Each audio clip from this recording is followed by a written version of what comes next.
Ça y est, la question cruciale est arrivée. Quelles sont vos prétentions salariales?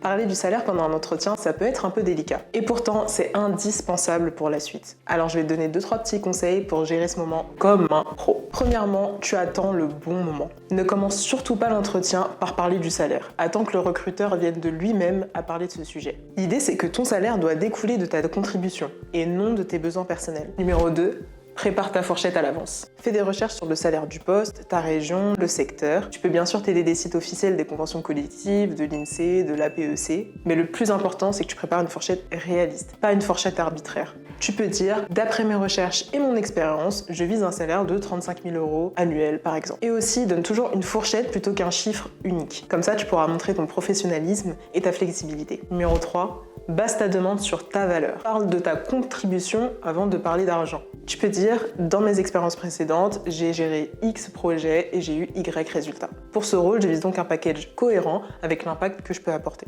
Résultat, tu donnes un contexte factuel et non de l'émotionnel. 4. Reste confiant et calme. Évite de te justifier trop longtemps ou de t'excuser à chaque fois. Adopte une posture ouverte, parle avec assurance et regarde ton interlocuteur. N'oublie surtout pas que ton langage corporel renforce ton discours. Et enfin, numéro 5, prépare-toi au contre-offre. Ça peut arriver que le recruteur te propose moins que prévu. Donc anticipe à l'avance si tu es prêt à négocier ou si tu vas refuser poliment. Par exemple, tu peux dire « Merci pour votre proposition. Avec mon expérience et les responsabilités du poste, je m'attendais plutôt à une fourchette de X à Y. Serait-il possible d'en discuter avec vous ?» Ce que tu vas surtout éviter, c'est de parler de tes besoins personnels. Loyer, crédit, situation familiale, tout ça, tu oublies. Parce que ça va uniquement diminuer ton positionnement professionnel. Voilà, je pense qu'on a fait le tour et je pense que maintenant tu es prêt à discuter salaire. Et n'oublie pas, si tu as besoin d'autres conseils sur les entretiens d'embauche, abonne-toi et active la cloche des notifications.